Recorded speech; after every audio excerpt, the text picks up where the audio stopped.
En todo el estudio de la microbiología, de la infectología, no existe organismo más interesante que este, el virus de la inmunodeficiencia humana. Un microbio que ha logrado ganarse la atención de todo el mundo. Un microorganismo el cual todo el mundo le tiene miedo, todo el mundo habla de él en algún momento de la vida. Y vamos a hablar acerca de algunos aspectos que han llevado a hacer de este virus uno de los más apasionantes para el que no le teme sino que estudia sus propiedades microbiológicas, que entiende los aspectos clínicos, que ha entendido cómo evolucionó este virus y que vamos a encontrar un más allá y al final quiero que quede un poco en reflexión el por qué este virus es tan interesante y tan importante que todo médico, enfermera, personal de la salud, en fin, toda la población conozca. Tal vez no es útil para algunas personas conocer cómo este virus infecta una célula, pero sí es importante que conozcan algunos aspectos que veremos a lo largo de este video. Vamos a empezar.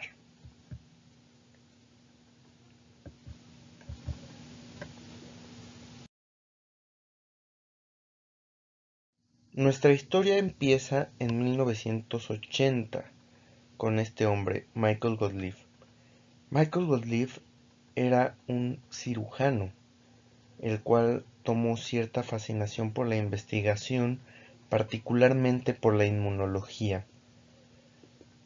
Él trabajaba en la Universidad de California, en Los Ángeles, y él tenía un estudiante, el cual le llevaba los casos más interesantes a su consulta, que se presentaban en el hospital de esta misma universidad, para que los estudiara. Casi siempre tenía una respuesta, casi siempre llegaba el diagnóstico, pero fue hasta octubre de 1980, en la habitación 516, donde tuvo un primer caso de una neumonía por un agente llamado Pneumocystis jirovecii, antes Pneumocystis carini, el cual hizo despertar el interés de este hombre, ya que era un organismo que generalmente se presentaba en pacientes inmunocomprometidos.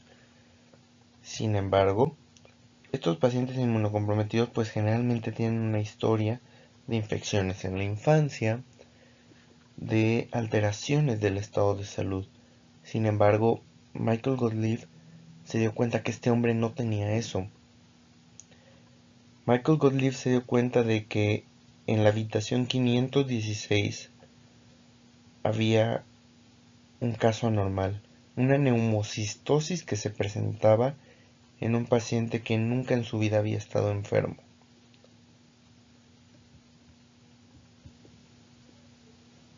Curiosamente, de 1980 en octubre a junio de 1981,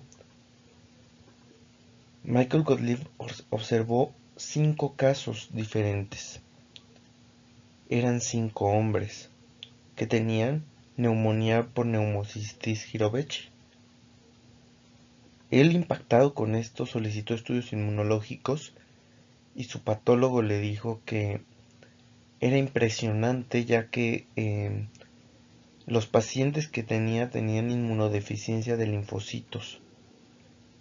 linfocitos de tipo T, pero particularmente del linaje de los CD4, un grupo específico de linfocitos llamados CD4 helper, los cuales se encargan de favorecer una respuesta inmune celular activando macrófagos, activando la producción de anticuerpos. Entonces estos 5 hombres estaban siendo atacados por un hongo, Pneumocystis jirovecii, por una inmunodeficiencia que desconocían la etiología. fue que Michael Gottlieb se comunicó con la New England Journal of Medicine, la revista más importante del mundo de medicina, para comunicarle de estos 5 casos.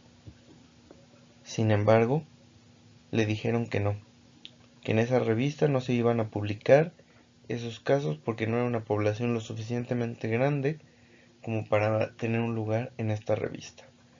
Pero le dijeron que se comunicara con el CDC, el cual hace un reporte semanal de enfermedades raras, y que posiblemente muchos más médicos verían este reporte y de esta manera juntarían más casos. Fue que el 5 de junio de 1981 en esta revista del CDC se publicó este artículo. Se hizo un seguimiento, como saben, de octubre de 1980 a mayo de 1981, en el cual 5 hombres jóvenes, habitantes de Los Ángeles previamente sanos, curiosamente todos ellos homosexuales, todos tenían una detección inmunológica para citomegalovirus, cándida y neumocistis, microorganismos que solamente veían en pacientes inmunocomprometidos. El patólogo de la Universidad de California logró observar que en 3 de estos pacientes la respuesta linfocítica in vitro estaba alterada. Llegó a esta conclusión: se sugiere que existe una posible disfunción de la inmunidad celular. Al parecer está relacionado a una exposición común. Todos son hombres, todos son homosexuales. Este virus predispone a infecciones oportunistas y recomiendan considerar en el diferencial de un hombre homosexual con neumonía o disnea la posibilidad de infección por neumocistis. Conclusiones tal vez inicialmente muy vagas, pero que iban a marcar un hito en la historia de la medicina.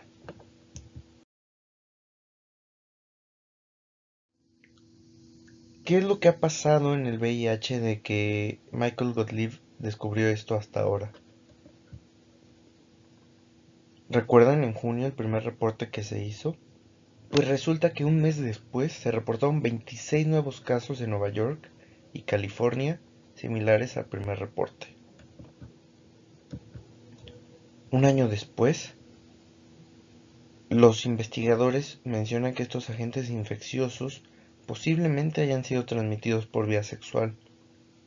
En julio del 82 se encuentra el síndrome en unos pacientes con una enfermedad genética llamada hemofilia por una deficiencia del factor 8 o factor 9 de la coagulación. Entonces, este virus no se transmite por vía sexual nada más, se puede transmitir por vía sanguínea. El 24 de septiembre de 1982 le otorgan el nombre de síndrome de inmunodeficiencia adquirida, nombre que hasta la fecha tiene. En octubre ocurre algo excepcional. Hay un reporte de la enfermedad en 5 mujeres y una de ellas heterosexual. Impresionante, esta enfermedad no solo es de hombres, también la presentan mujeres. En diciembre ocurre la peor desgracia. Hay primeros reportes de casos de este síndrome en niños. Uno de los contagios fue por transfusión, 4 por transmisión vertical.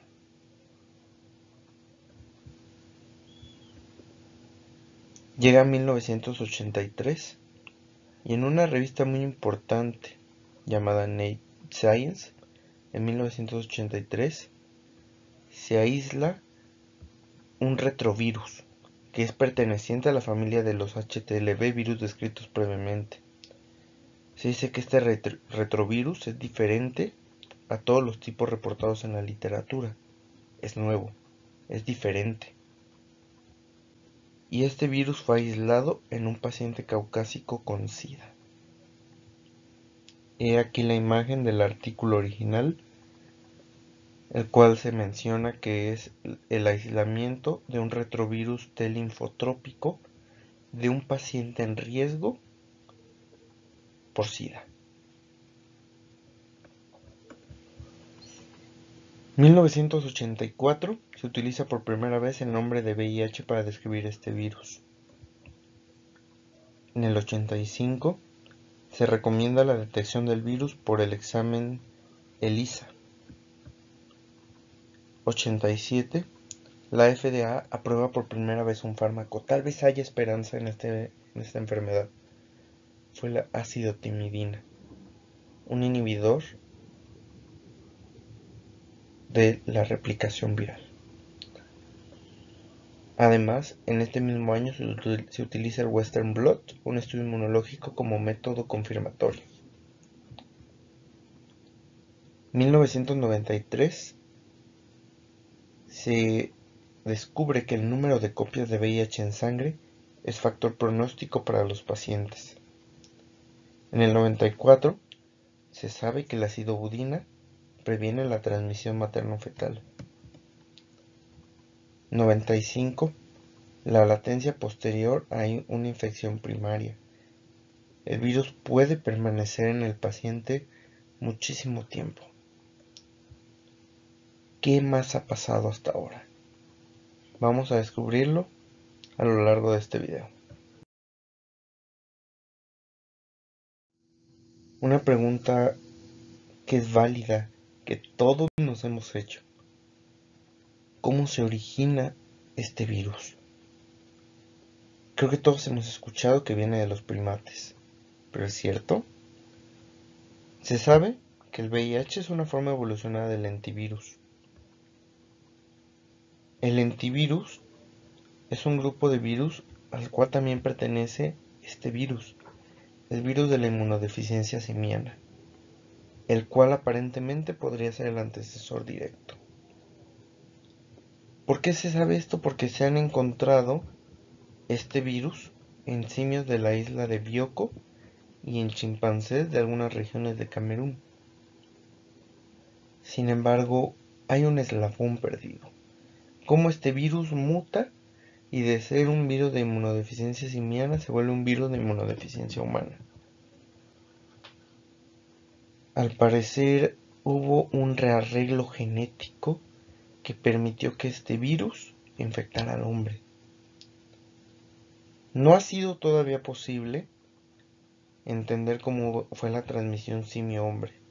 Sin embargo, se ha inferido en estos dos estudios principalmente que el virus se transmitió a través de la rutina caza-alimentación en ciertas poblaciones de África, en las cuales aparentemente se dio el primer caso.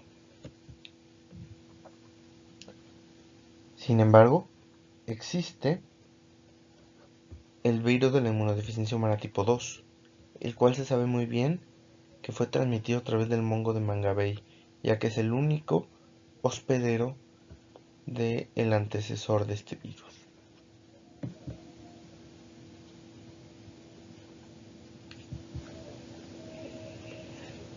Antes se pensaba que el virus de la inmunodeficiencia simiana no afectaba al simio por manifestaciones sintomáticas con sintomatología inmunodeficiencia.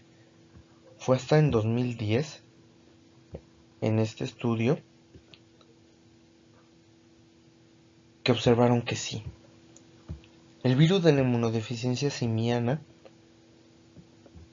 disminuyó la vida en aquellos simios que lo tenían hasta en aproximadamente 10 a 20 años. Y además, a la hora de hacer las autopsias, se observaron una disminución de la proliferación linfocitaria en aquellos portadores del virus.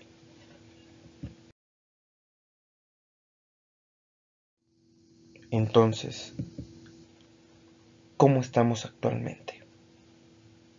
¿Qué cifras hay ahora? Se sabe que hay 35 millones de personas en el mundo con VIH.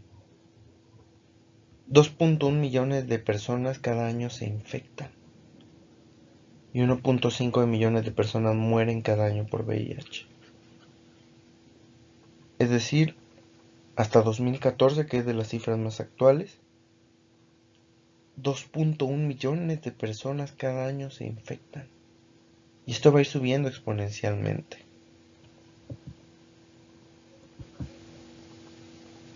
A nivel global, Sudáfrica es el lugar con mayor número de casos, con hasta cerca del 20% de casos de VIH del mundo, seguido por Nigeria, India, Kenia, Mozambique, Uganda, entre otros.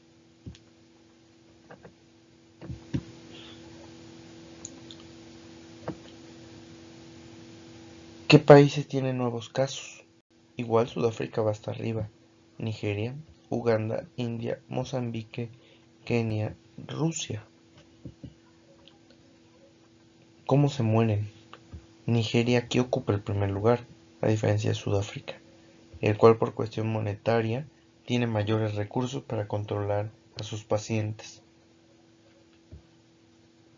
Vean, Rusia, un país de primer mundo, 2% de muertes. China, 2%. Y finalmente llegamos a Latinoamérica. 47% de casos se encuentran en Brasil, seguido de México con un 11%, Colombia 9%, 7% Venezuela, 5% Argentina. Brasil por mucho, es el lugar donde hay más casos.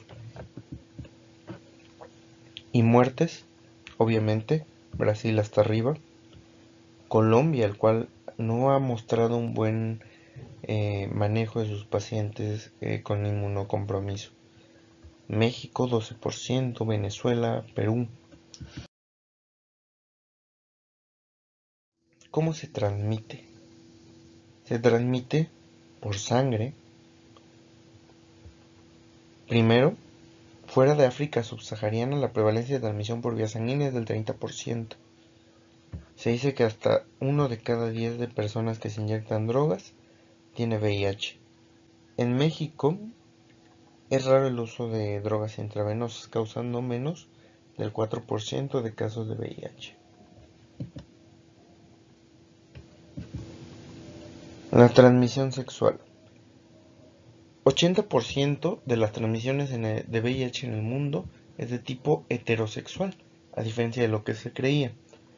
50% de la población infectada en el mundo es de sexo femenino y en otras partes del mundo no africanas la mayor población afectada es de sexo masculino. La población masculina tiene un 19 veces más riesgo de tener VIH que mujeres por la prevalencia en África de población masculina infectada. Y las relaciones homosexuales aportan el 68% de nuevos casos de transmisión sexual. Y aquí van una de las cifras más alarmantes: la transmisión in útero durante el nacimiento, durante la lactancia. 90% de casos de VIH infantil es por transmisión materna. Cada 2 minutos hay una transmisión materna de VIH en el mundo. Y solamente menos del 25% de mujeres tienen acceso a profilaxis con antirretroviral. Es decir, hay un 75% de mujeres embarazadas que no tienen acceso a antirretrovirales.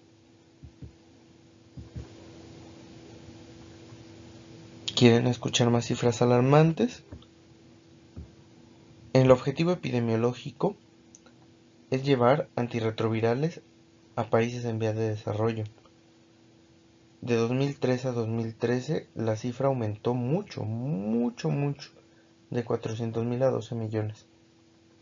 ¿Pero qué tanto es suficiente? ¿Es suficiente eso? Pues resulta que no, porque solo 2 de cada 5 pacientes en el mundo con infección están en tratamiento y solo el 24% de niños con VIH están en tratamiento. Esto realmente es muy preocupante.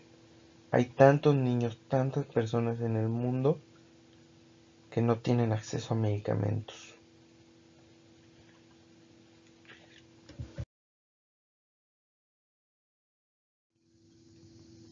¿Cómo infecta el virus a los pacientes?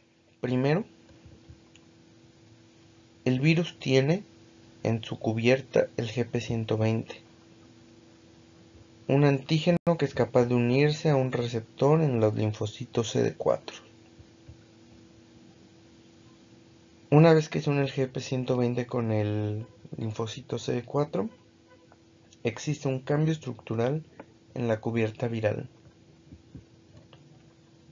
El virus se une, como les mencioné, al CCR5 CXR4 de su receptor.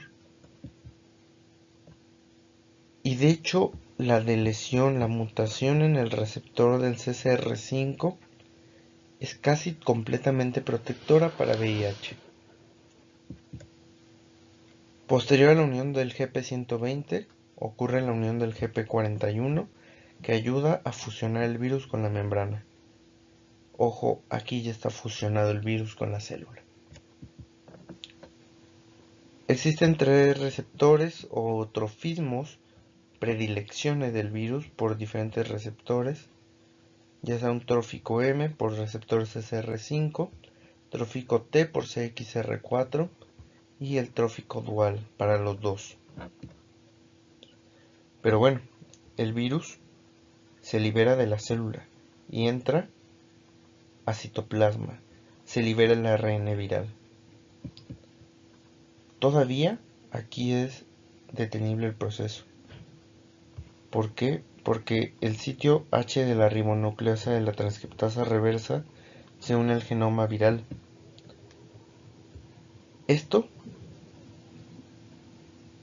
es reversible aún en algunas células con un buen tratamiento. Sin embargo, si no se utiliza medicamento, el virus produce copias de DNA de doble cadena, las cuales entran a la célula. El ADN del virus se integra al genoma celular. El virus se integra a nosotros, a nuestro genoma, como una especie de posesión. El virus produce dentro de nuestra célula como un control mental sus propias proteínas, TAT, REF, entre otras, las cuales van a facilitar el proceso de producción proteica. Una vez que el virus utilizó a la célula, sale, ya con muchas copias. Una vez fuera del núcleo, empieza a sintetizar otras proteínas y finalmente sale.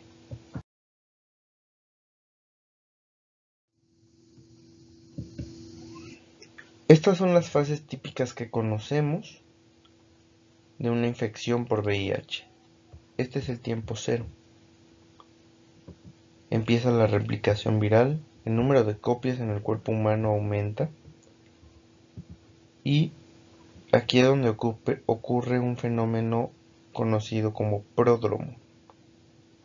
El paciente puede tener resfriados o síntomas como el resfriado, catarro, tos, un poco de temperatura, dolor muscular, dolor de articulaciones. Puede pasar como una gripa y nadie se da cuenta. El número de copias empieza a bajar y aquí empieza la fase crónica, la fase en la que el virus se está multiplicando y tú no lo sabes, hasta que llega el punto donde tus células protectoras ya no existen y solamente hay virus, los cuales al destruir tus células protectoras predisponen a miles de organismos oportunistas que se mueren por infectar a tus tejidos.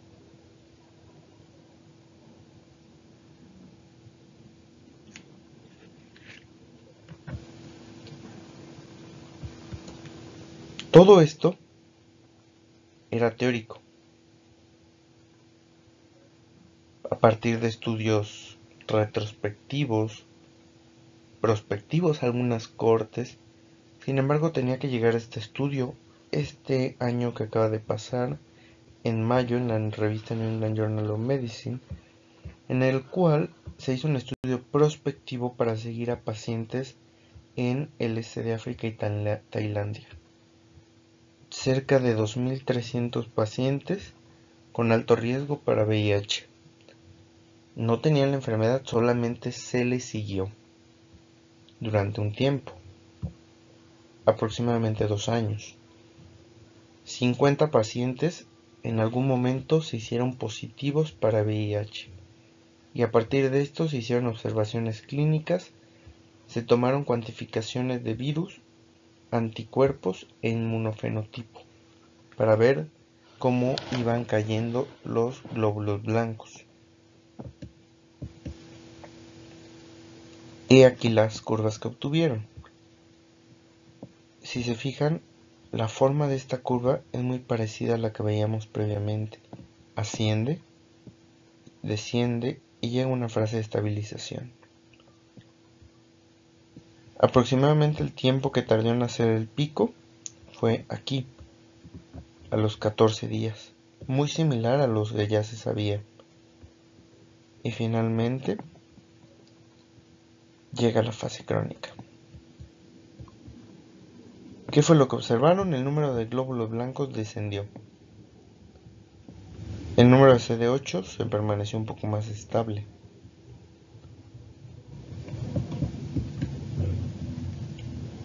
Se tomaron síntomas para ver qué signos y síntomas presentaban los pacientes y cuánto tiempo tardaban. Llegaron a esto.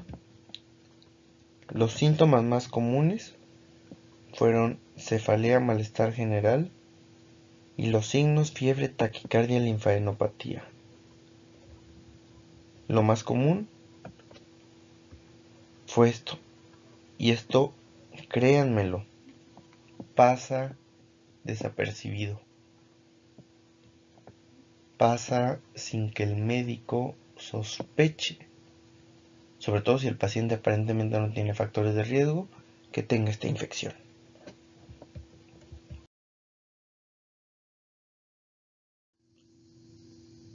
Estamos en un punto donde vamos a hacer diagnóstico o vamos a buscar pacientes con VIH. ¿Qué es lo que debemos hacer? El diagnóstico se hace por un cuadro clínico, si nuestro paciente lo tiene, y además tiene factores de riesgo, en el cual vamos a hacer simultáneamente una ELISA y una carga viral. Si el ELISA es negativo y la carga viral es negativa, hay una muy alta probabilidad de que nuestro paciente no tenga nada. Si nuestra sospecha aún persiste, se puede repetir estas 2 pruebas a las 2 semanas. El mejor de los escenarios. Sin embargo, de aquí para acá ya no está tan bien. ¿Por qué? Porque si nuestro paciente tiene un ELISA negativo y carga viral positiva, posiblemente estemos ante una infección temprana de VIH.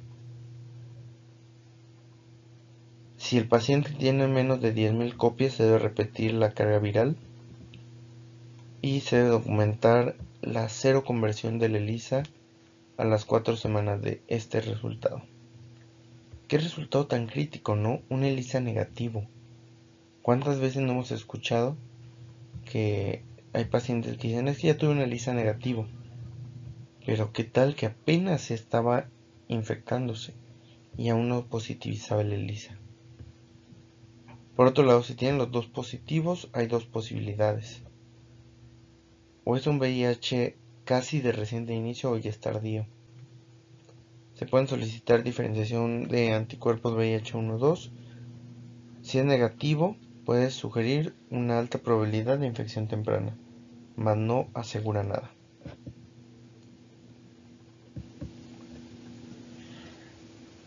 En México no hay como tal un seguimiento de los pacientes con VIH, no hay una búsqueda intencionada de pacientes con VIH.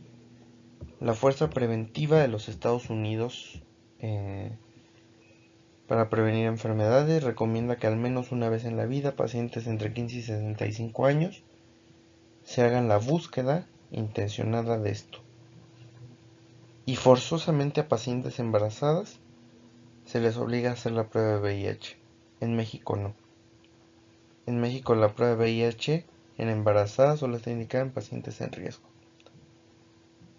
Realmente nuestra práctica debe cambiar. Debe actualizarse, debe buscar intencionadamente VIH en la mujer embarazada.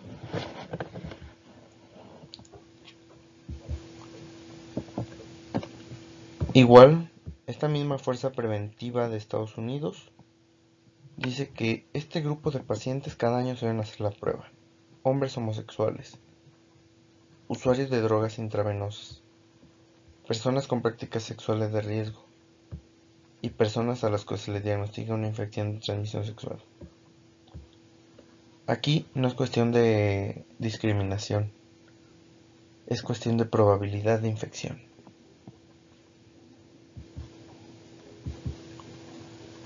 ¿Cómo voy a hacer el screening? Generalmente lo hacían primero un ELISA y luego un Western blot. Esto tiene un 99% de sensibilidad y especificidad. Sin embargo, nos preguntamos, ¿tiene alguna limitación? Pues, ¿qué creen? Que sí la hay.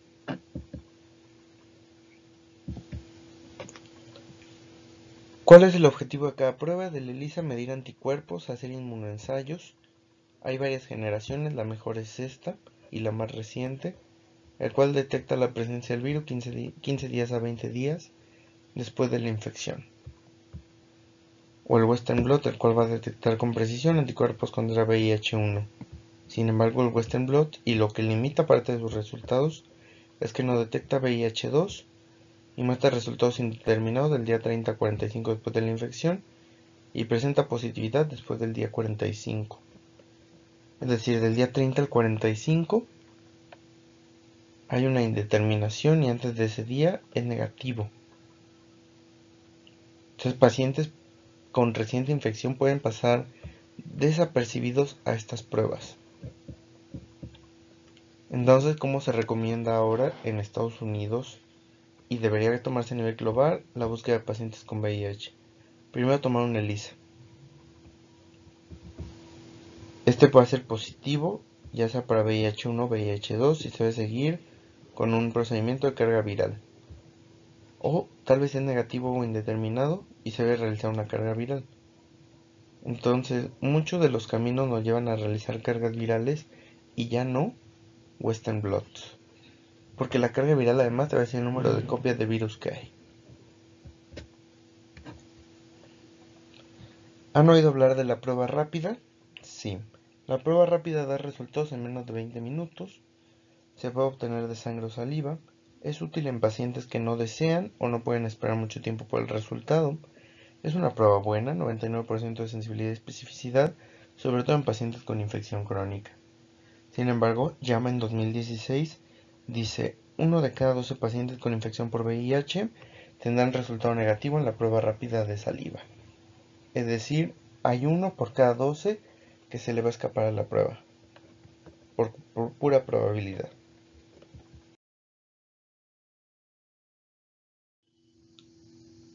Llega tu paciente al hospital con VIH, o que sospechas que tiene VIH. ¿Qué debes buscar?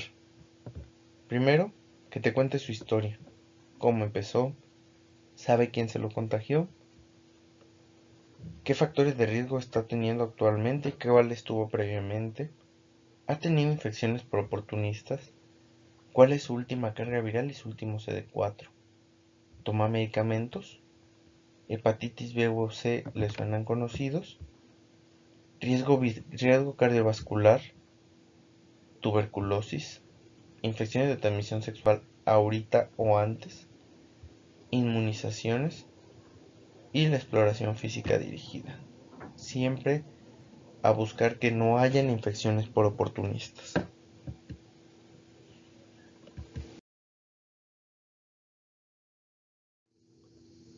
De laboratorios que debemos pedir, una cuenta de CD4, la cual nos va a dar qué porcentaje hay de CD4, el número de CD4 va a permitir estadificar a nuestra paciente y decidir si va a requerir o no profilaxis.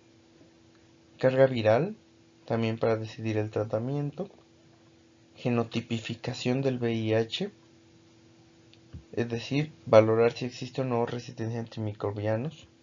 Se dice que hay un 15% aproximadamente de probabilidad de resistencia a un antirretroviral desde que el paciente tiene el diagnóstico. La presencia de este alelo, el HLA-B5701, el cual predispone a alteraciones si el paciente toma abacavir. Tropismo, en caso de iniciar tratamiento con Maraviroc, que es un antagonista directo del receptor CCR5, ¿lo recuerdan? Aquel que ayudaba al virus a entrar a la célula. Estos dos, casi todos los países tienen acceso. Estos, lamentablemente no. Solamente en primer mundo se está realizando este tipo de cosas.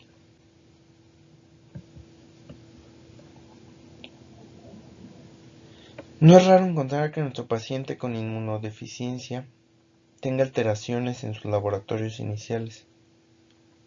Se dice que hasta un 30% de pacientes tienen alteración en los glóbulos blancos, casi 18% hematocrito, 12.4% plaquetas, hidroelectrolíticas también, función hepática ni se diga, hasta un 75% de pacientes.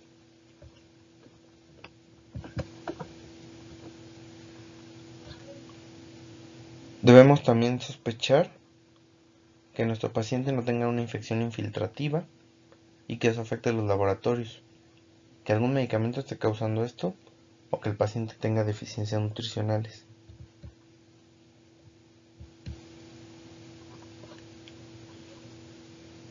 Esta guía para el manejo de pacientes con enfermedad renal crónica infectados con VIH menciona que al menos es necesario evaluar la función renal del paciente con VIH una vez al año o cada que se haga un cambio antirretroviral.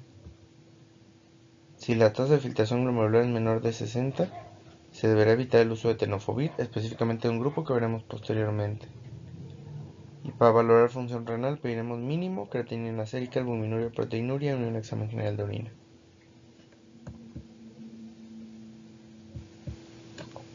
También la función cardiovascular, la función metabólica, evaluar glicemia o hemoglobina glucosilada, el perfil lipídico, estratificar a nuestro paciente cardiovascularmente.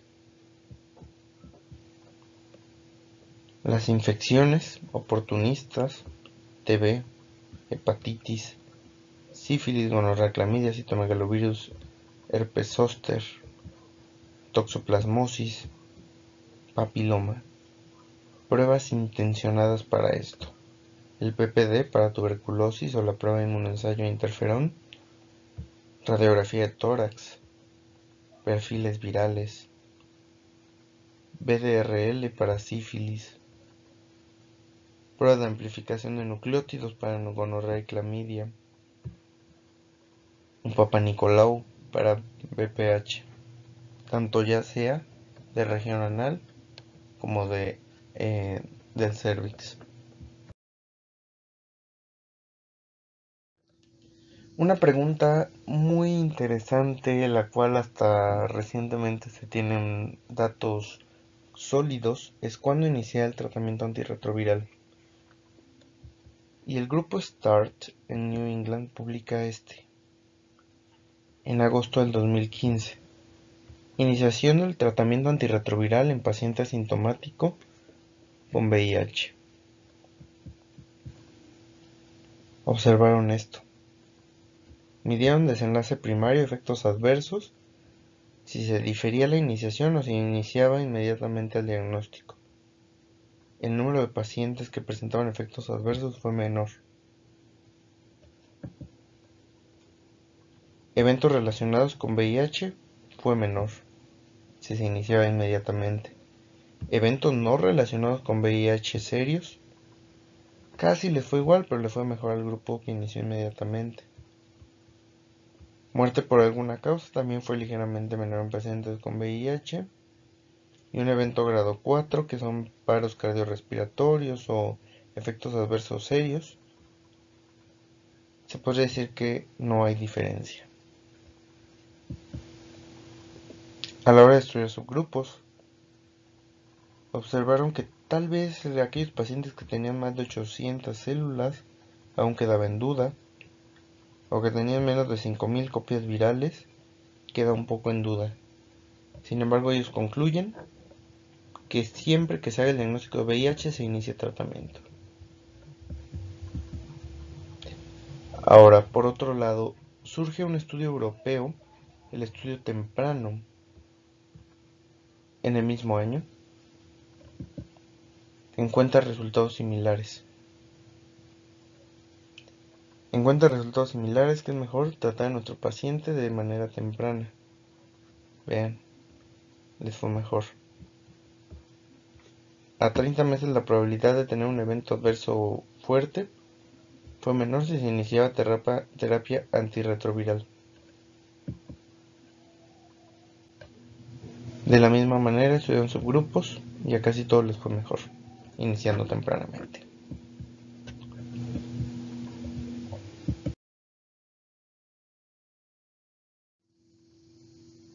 ¿Existe algún paciente que tenga VIH que se haya curado? La respuesta es que no. Existen pacientes que se llaman controladores elite de VIH, que son personas que sin necesidad de antirretroviral suprimen la carga viral espontáneamente.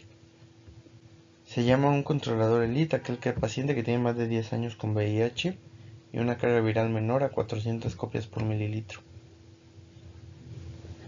Se dice que tiene un alto porcentaje de células T de este grupo, CD38 positivo, CD8 positivo, HLA-DR positivo.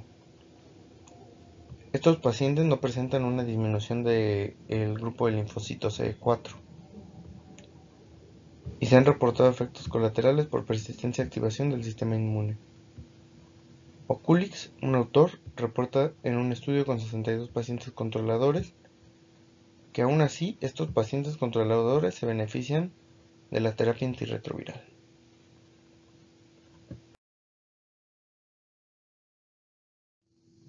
¿En quién es necesario un tratamiento urgente con antirretroviral? En ellos. Pacientes con una cuenta de CD4 menor a 200, que ya tienen complicaciones asociadas a VIH, infecciones por oportunistas, embarazadas, pacientes con hepatitis B o que tienen una infección aguda. Aquí surge este artículo en el cual se llama el riesgo de la falla virológica con 3 antirretrovirales, un estudio de seguimiento a largo plazo, en el cual evaluaron que la falla virológica en pacientes, dependiendo del tiempo que se tardaron en iniciar antirretroviral y el conteo de células CD4, es que el riesgo de falla si se inicia tratamiento con menos de 200 copias es de 12% en comparación con más de 200 copias. Es decir, entre más nos tardemos en dar el tratamiento, peor le va a ir al paciente. Igual, de la misma manera, en este estudio se observó que las cuentas de linfocitos disminuyen y es más difícil regresarlas a sus cifras basales si se difiere el tratamiento antirretroviral. Un ensayo clínico aleatorizado que comparó el tratamiento antirretroviral a pacientes con infecciones oportunistas de forma temprana versus dar el tratamiento después de terminar la terapia contra la infección oportunista, se demostró que la terapia temprana reducía 50% la mortalidad relacionada con SIDA, excepto en criptococosis.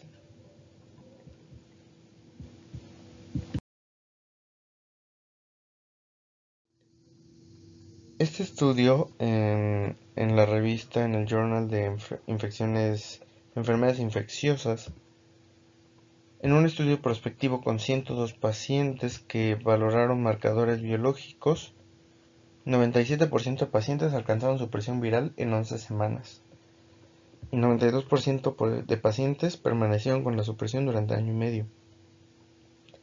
No queda ninguna duda de que el tratamiento beneficia a estos pacientes.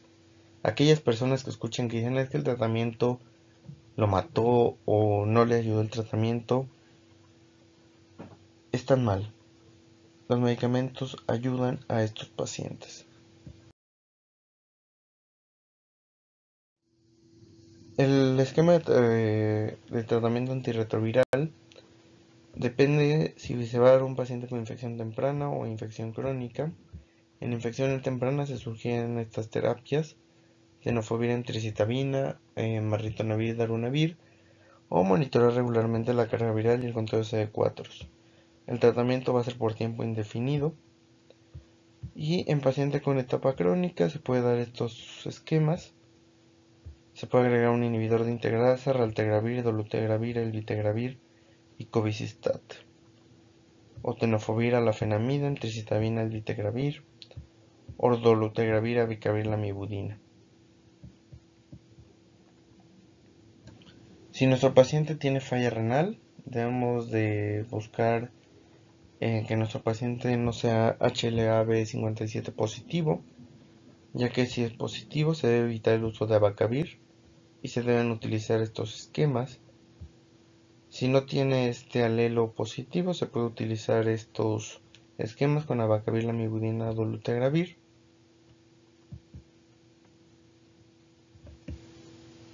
Si tiene función renal normal, entonces se puede utilizar tenofovir, emtricitabina, dolutegravir. Si tiene daño renal, se puede utilizar esta otra variedad de tenofovir, emtricitabina, elvitegravir.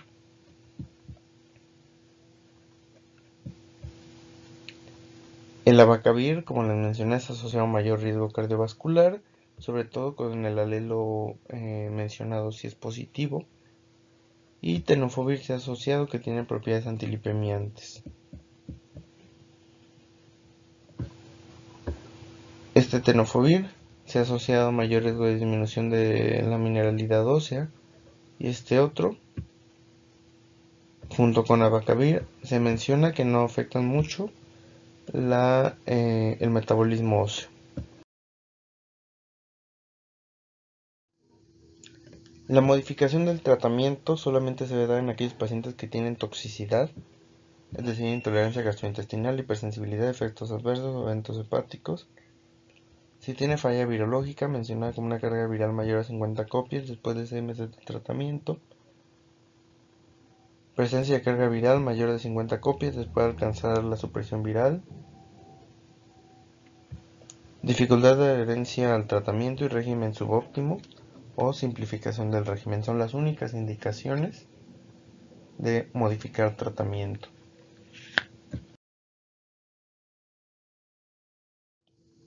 La profilaxis post-exposición. ¿Qué pasa cuando el paciente tiene un contacto sexual con una paciente conocida o infectada? Se debe administrar la profilaxis. No se debe quedar en duda que a este paciente se beneficia de profilaxis. La primera dosis de antirretroviral debe darse con prontitud, incluso hora o 2 horas después de la exposición. Realmente no hay ni un solo estudio que avale el tiempo en el cual ya no tiene efecto la terapia antirretroviral, aunque algunos estudios reportan que menos de 72 horas es lo ideal. La profilaxis post-exposición se puede utilizar estos: tenofovir, emtricitabina, raltegravir. La profilaxis preexposición. ¿Qué es lo que pasa si tiene una pareja con VIH? Algunos estudios mencionan que administrar tenofovir con emtricitabina disminuye el riesgo de transmisión un 44%. Se puede recomendar a parejas heterosexuales, aunque no hay un estudio avalando esto. Este 44% es mencionado en hombres homosexuales. Y siempre se debe evaluar una ELISA basal de la pareja del paciente infectado y posteriormente cada 3 meses realizar un estudio. Las vacunas también es importante. Estas son las vacunas que se recomiendan administrar en el paciente. La triple viral, varicela, solamente se indican si el paciente está bien controlado, si no, no, porque recordarán que son virus atenuados.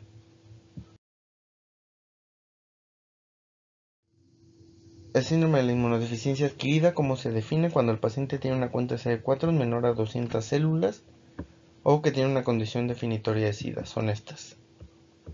Si el paciente tiene alguna de estas, automáticamente se considera que tiene SIDA.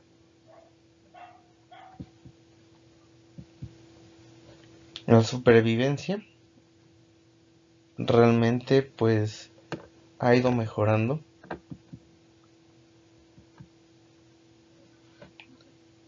La cifra media de presentación de una condición definitoria de SIDA es de 67 células por microlitro.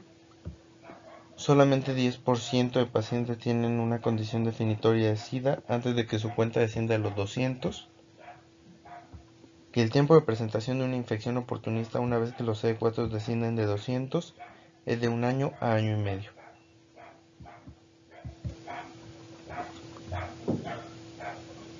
Realmente observamos cómo entre más linfocitos, menor la probabilidad de una infección oportunista o de un evento definitorio de SIDA. De la misma manera, la causa de muerte es mucho más probable en un paciente con la cuenta baja que en un paciente con la cuenta alta. Infecciones oportunistas, hay muchas. Esa tabla enorme que veían previamente. Sin embargo, de las más comunes, se sabe que si no se da profilaxis, el paciente le va a dar. El riesgo de un año sin profilaxis en un paciente con una cuenta menor a 100 de neumocistis es de 40-50%. He ahí el descubrimiento inicial que hizo Michael Gottlieb. Con profilaxis el riesgo es de 5%. Toxoplasma igual 30% sin profilaxis, 3% con profilaxis. Y Mycobacterium avium complex 40% sin profilaxis, 8% con profilaxis.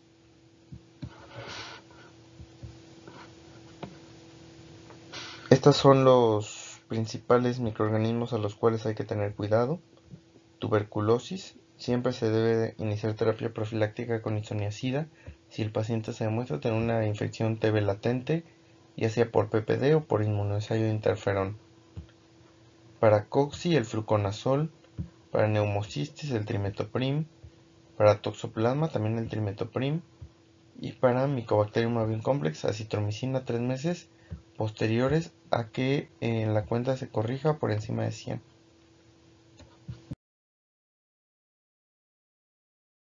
¿Qué es el síndrome de reconstitución inmune? El síndrome de reconstitución inmune es una serie de trastornos inflamatorios asociados al inicio de terapia antirretroviral en un paciente con previa infección oportunista. En palabras más sencillas, ¿a qué se refiere esto? Se refiere a que iniciamos tratamiento y el paciente se pone peor. ¿Por qué? Porque el cuerpo reacciona inmunológicamente. Recuerden que parte de las enfermedades que tenemos es por esa batalla entre linfocitos y bacterias o virus que se produce en el cuerpo humano. Generalmente este síndrome es autolimitado si se trata adecuadamente de la infección preexistente. 30% de pacientes en algún momento van a tener una respuesta de SIRI al iniciar antirretroviral. Estos son los patógenos más frecuentes: TB, MAX, MB, cripto, neumocistis, herpes simple, hepatitis B, sarcoma de Kaposi. Si el SIRI, este síndrome de reconstitución inmune, no se controla, se puede utilizar esteroide o AINE para disminuir la respuesta inflamatoria.